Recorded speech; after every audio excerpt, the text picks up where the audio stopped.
It's time for our weekly segment with NFL Hall of Fame columnist John McClain.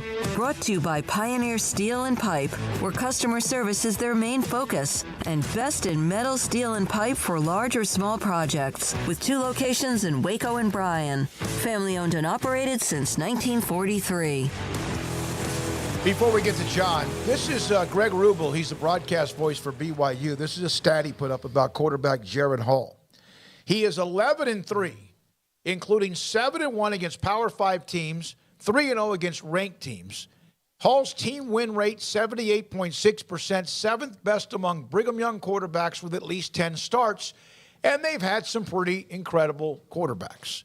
So, and he's the deal. He can run. His scrambling at the end of the first half that set up the scorer at the end of the half, or a couple of the times he did that to me, was something we never could see Shapen do in that loss against Brigham Young. We're now joined by John McClain, Hall of Fame columnist, and joins us on 365 Sports. John, what did you think? How good is, from just watching Jaren Hall at Brigham Young, what kind of pro prospect do you think he might be?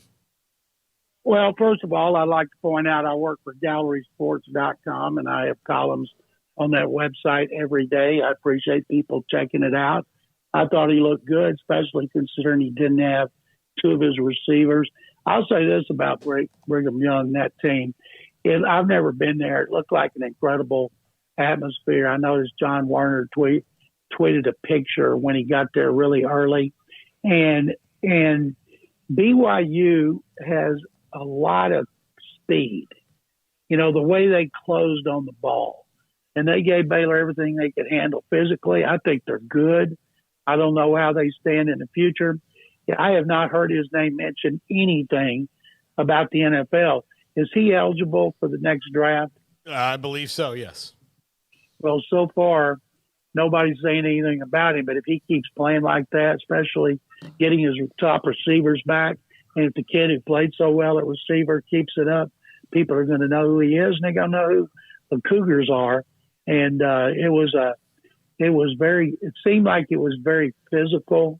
And it's too bad it was so late and the whole country didn't get to see it in the afternoon. John, did that game change your opinion at all about Baylor? Well, I never thought Baylor was going to be in a college football playoff. I thought Baylor can compete for the Big 12 title. It's amazing. Baylor, Texas, A&M all losing. Tech beat Houston, of course. Looks like Kansas State's going to be good. Iowa State beat Iowa. You know, I'm more interested. Baylor will be 2-1. What they're going to be after this. One of the things I don't like, we're not going to have to put up with this much longer, is the way Baylor has to go to Norman and Austin every other year instead of Norman one year and Austin the next. But it's not going to matter in another year or two. But I tell you, I love their line. I like the running backs. The passing game, I don't know what happened to the passing game. I saw Blake Shapen was the second lowest QBR rating on ESPN for the weekend. They got to throw the ball better, and I don't know how much of it is the receivers. But when you got the kind of experience they got up front on both sides of the ball, if you can win up front, you're capable of beating just about anybody. John, the Texans are 0-0-1 after a tie in their opener against the Colts. Your thoughts a couple days removed on Lovie Smith's decision to go for the tie rather go for the win? Greg, they're tied for first place in the AFC South. There you go. People here are just crucifying Lovie because, number one, they led 20-3 in the fourth quarter. If they had trailed 20-3 and they had tied it and finished in the tie, people would have been ecstatic. They were underdogs from anywhere from 6.5 to 8.5 points, and they looked really good until a momentum-changing turnover. Laramie Tunsil, their left tackle, missed a block. Guy had a straight shot, hit Davis Mills from the blind side. He fumbled, 20-yard touchdown drive. They tied it. Both teams had the ball twice in overtime. The Texans' offense was good, not real good or great, just good for 3 quarters. And then for the fourth quarter and overtime, it was pathetic. The defense had been worn down by Jonathan Taylor, the league's leading rusher. So they have 2nd and 1 and Pep Hamilton, the new offensive coordinator calling plays for the first time, calls for a pass, incomplete, 3rd and 1. They have this fascination with Rex Burkhead. I call him Rex Bleeping Burkhead, as being getting most of the touches. 19 in this game over their rookie, Dameon Pierce. And Lovie Smith told us yesterday that Dameon Pierce will get more opportunities. They give the ball to Burkhead. The center misses a block. It's a 3-yard loss, 2-yard loss. So it's 4th and 3 on the 49 on the Colts 49 with 26 seconds left. Do they go for it, considering the offense hadn't done squat, or do they take the tie? He didn't trust his offense or his defense to stop the Colts, so he went to the tie. And people here are just livid. But as I tweeted last night, Lovie Smith sent a text to Nathaniel Hackett and said, "Thank you." Yeah, no kidding, man. John, I saw a clip from the Manning cast, and I don't, for whatever reason, I said this earlier, I haven't watched that much after the first couple of times, and I don't know why, but Peyton was losing his mind, and he wasn't like screaming it out. You got to call timeout here. You got to call timeout. You got to try to. Have you ever seen more mismanagement, clock management, disaster than what you saw last night? No, it was a first-time head coach. Nathaniel Hackett, his dad, Paul Hackett, was a head coach in college, long-time NFL quarterback coach and offensive coordinator. He'd been at Green Bay, looked like Aaron Rodgers, made him look real good. But to me, it's kind of a no-brainer. You put the ball in the hands of a quarterback, Russell Wilson, who has made a career out of miraculous comebacks. And if it doesn't work on 4th and 4, hey, you lost that way. But asking a kicker who's one of the 8 from 60 plus, and even though McManus had the distance, those odds of him making that were minuscule. It's a mistake. I'm guessing the next time he's in that situation, he's going to put the ball in Russell Wilson's hands. Russell Wilson beat the Texans last year. He beat them in 2017. Now he's going to beat them Sunday, and they're going to bounce back and be 1-1. But if, say, the Texans pulled an upset in Denver, which I certainly wouldn't expect, Nathaniel Hackett, they'll be howling in Denver for him to go back to Green Bay. John, the Cowboys had every single bad thing that people thought might happen to them in the first 2 quarters, and then the one thing they hope not happened in the 4th quarter with Dak Prescott. Is their season cooked?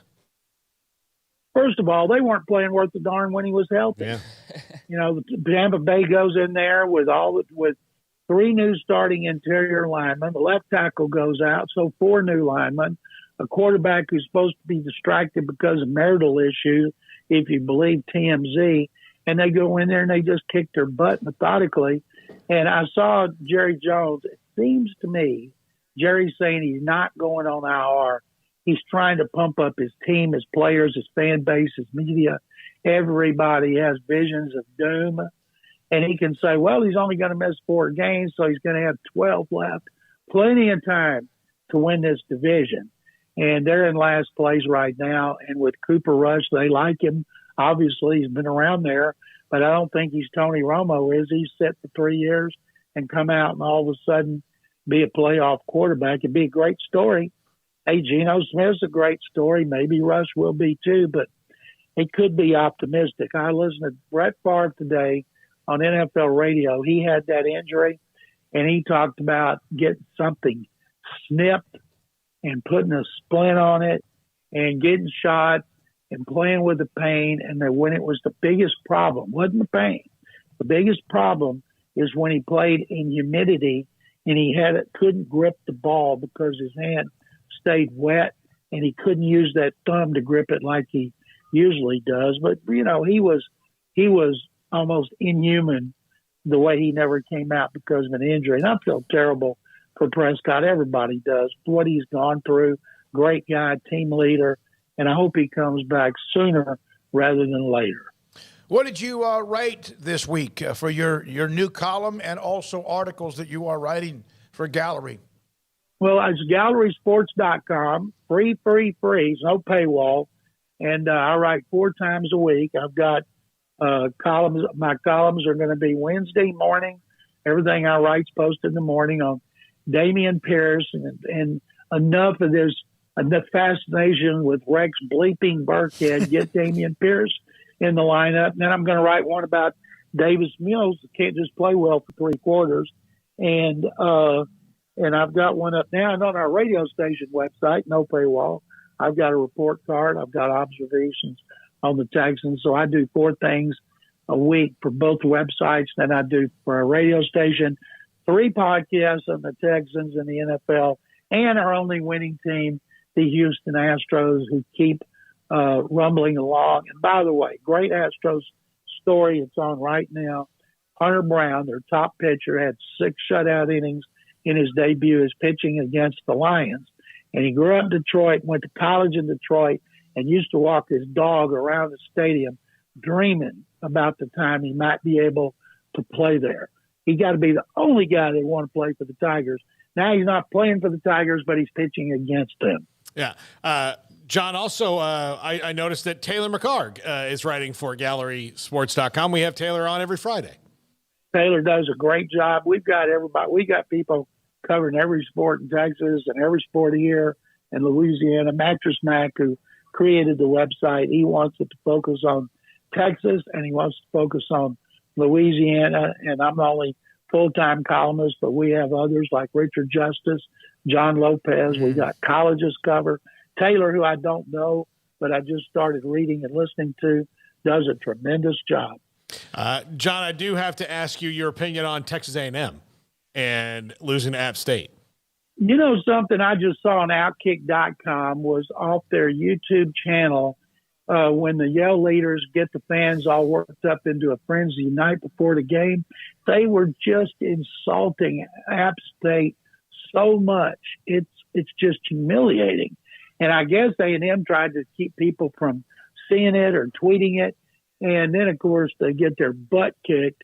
And if you're an Aggie and you got Miami coming in and you got to be holding your breath. By the way, after 50 games, Kevin Sumlin was one more victory than Jimbo. Yeah, I saw that note up there. Yeah, that had to be just. There's a hangover right now, and you wonder if it's going to be gone by the time they play Miami this weekend. I tell you what was scary, Texas, is defense. And there's a lot of talk about Gary Patterson going to Nebraska.